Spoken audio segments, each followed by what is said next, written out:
Você experimentaria a carne do Luke? Eu poderia.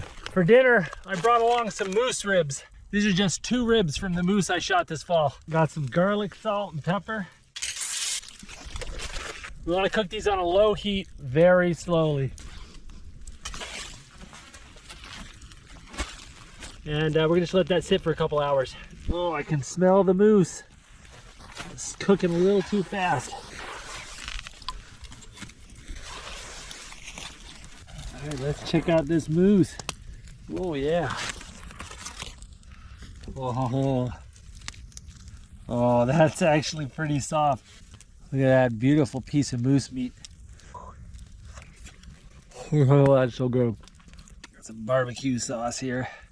Oh, the barbecue sauce is mostly frozen. That came out just perfect. Oh, that was good. There we go. That was delicious. Oh man, I was so hungry.